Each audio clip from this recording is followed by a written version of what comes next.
Hello, so I'm going to give you a short video, just a little bit about copyright, the history, how authorship is socially constructed. We'll talk a little bit, or a lot, I should say. We'll talk a lot about this during our Zoom meeting, but I wanted to make a brief video that kind of goes over some of the information about copyright and authorship. So copyright really exists in part because of publishers and booksellers. So I'm sure that you've all read some Charles Dickens, for example. He hated booksellers. And the reason in part was because they would profit quite a bit off of the intellectual labor of authors like him. But publishers did the same. So there was always this friction between the author and then the publisher bookseller kind of entity. And so copyright really existed or became a thing to protect authors and let authors profit from their work as well. So along with that, copyright exists in part because of how we socially construct authorship. So take, for example, the romantic idea of the individual genius, right? Romanticism really took the idea of authorship and ran with it. They thought that, you get your ideas from the muse, and it's almost like a spiritual thing for them. And actually, those ideas still live with us a little bit today. So we may think we're not that, grandiose maybe, but we really still kind of are.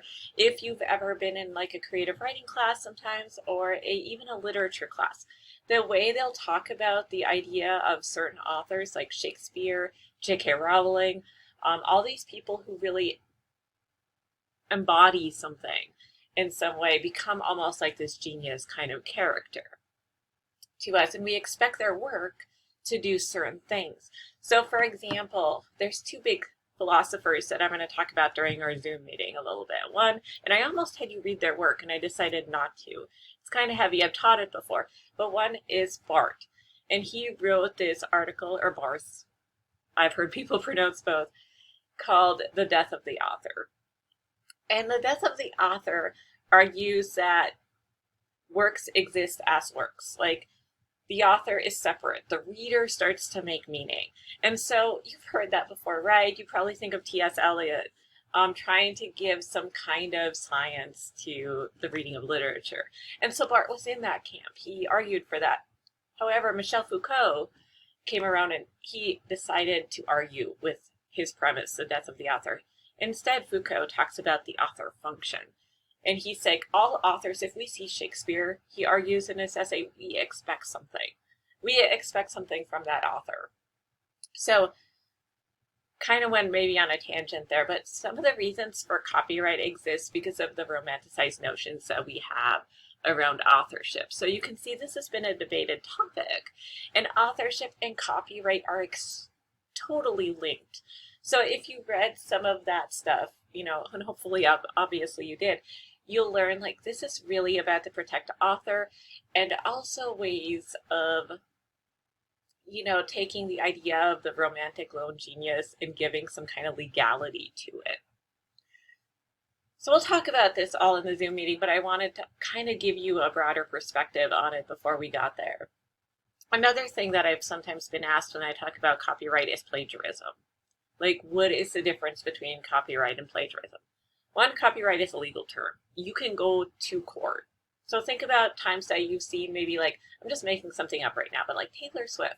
Let's say she made a song and there's an author, let's say African-American, or I shouldn't say author, African-American musical artist who she riffed off of, and maybe unintentionally riffed off of. Maybe she took a Lizzo lyric, I don't know.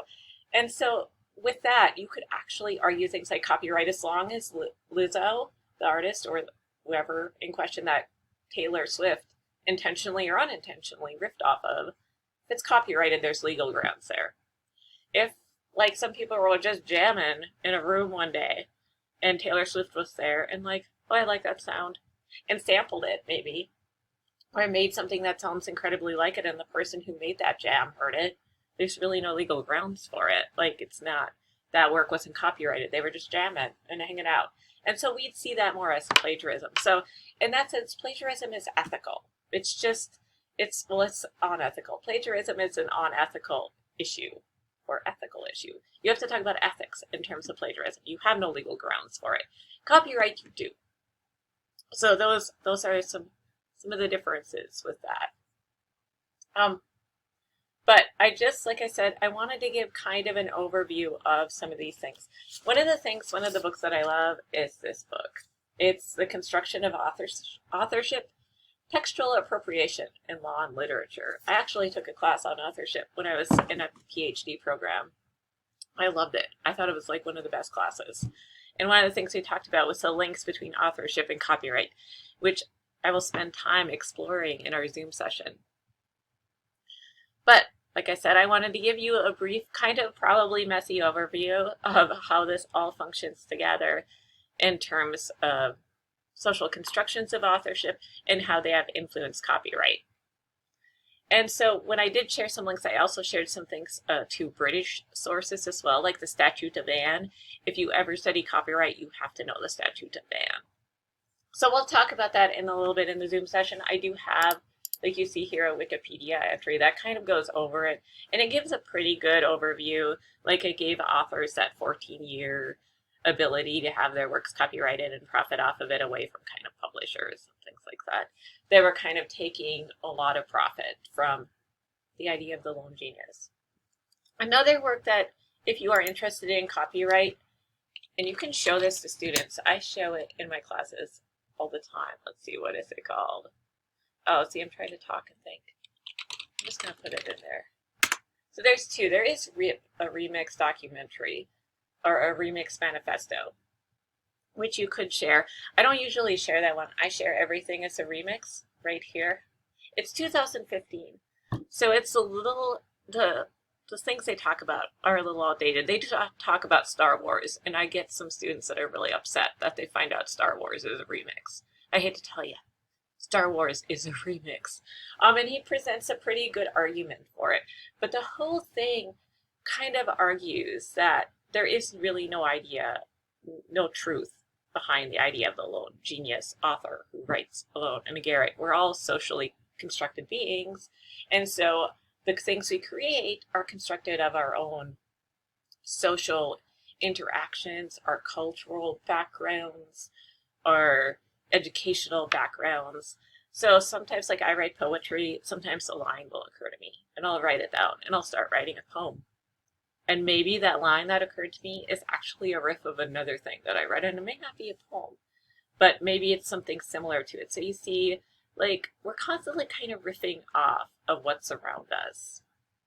So we can talk about that a little bit as well in terms of talking about authorship.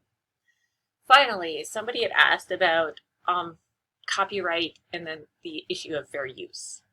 And they thought, I think it was Thad had talked about how it's a little confusing. And it is, but here's the thing. In order for something that's copyrighted to become part of fair use, you have to manipulate it in some way. You have to kind of make a parody. So think of how Saturday Night Live gets away with some of the things that they do, or other kind of, like The Onion. You know, things like you have to do some parody or pastiche to it. You have to manipulate in some way and make it new. So, for example, I have a remix assignment in some of my classes where students will take something, either they created themselves, like a traditional research paper, or they'll look at a piece of literature and they'll remix it for a new audience, a new purpose, all kinds of things. So, I think that's all that I have. We're approaching the 10-minute mark, but I wanted to give you kind of an overview of just generally right here about copyright, social notions of authorship before we got to the Zoom meeting. And we will talk about all of this again there. And as a discussion instead of me just rambling about it right now. All right, so thank you for listening. And I do really recommend everything as a remix.